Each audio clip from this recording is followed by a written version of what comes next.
Hello chess lovers, Suren here, and in this video I want to share with you a very interesting blitz game played between the 8th world chess champion Mikhail-tal and renowned Soviet chess grandmaster Viktor Korchnoi. The game was played in 1970 in Herceg Novi, which is a town in Montenegro. But before starting our game, make sure that you are subscribed in order not to miss my future uploads.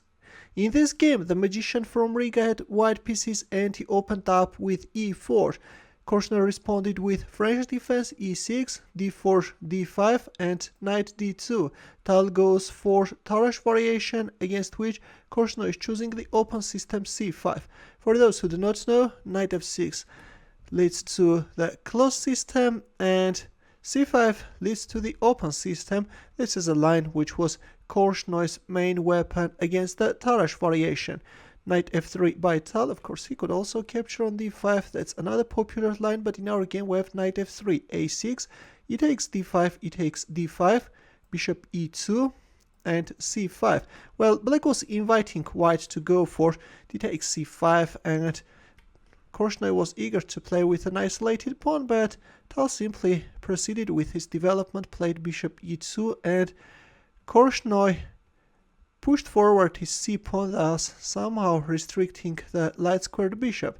Here Tal castled kingside, bishop d6, rook e1, knight e7, and b3. The pawn on c4 is somewhat restricting the movements of white pieces, that's why Tal is starting to challenge black's pawn structure on the queen side.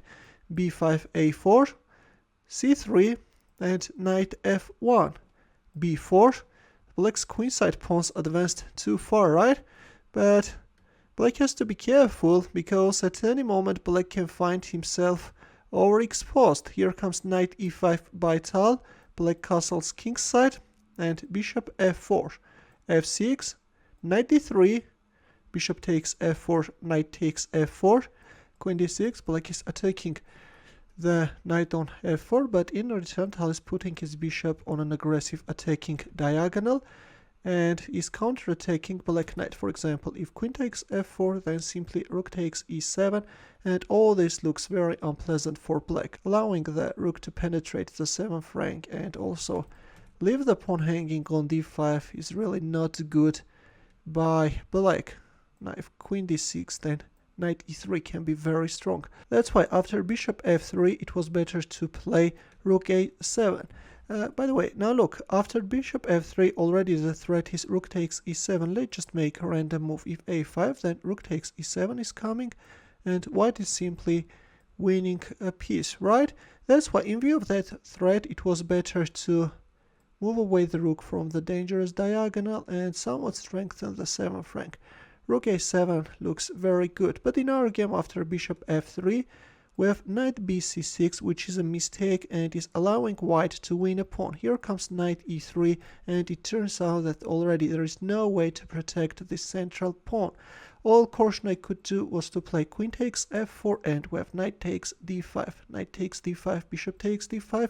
Tal managed to win that pawn and then is winning back the sacrificed piece. White has an extra pawn. This is not a simple pawn, just a monster.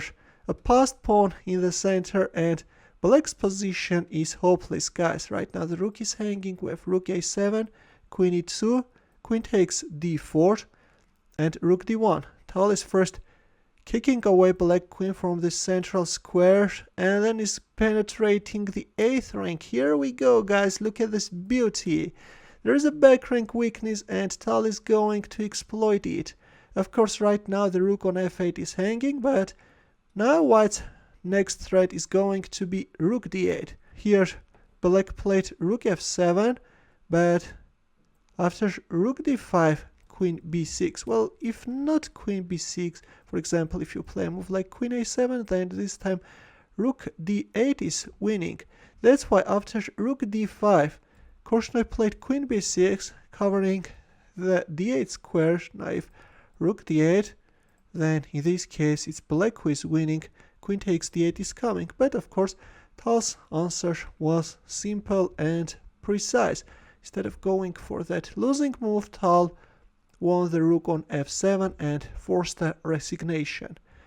already at this point there is a checkmate in 4 moves and there is no way out. White is winning. If you make a move like if rook takes f7, then rook a8 check is coming, as you may have already guessed, and if a move like rook g8, then rook a8 is coming, and again white is winning. That's why after this queen takes f7 move we have a resignation. Another quick victorious game by the magician from Riga, where he successfully exploited the back rank weakness. In the end, a chess puzzle for you. I have to warn you that this one is going to be very complex, and those who can solve the puzzle will be really proud of themselves. So the task is to find the winning move for white. I will wait for your answer in the comment section. Think deeper, guys, because this is not an easy task, and all I can wish is good luck. Thanks for watching. Here are more suggestions for you. Feel free to check them out as well. I will see you in my next video. Take care.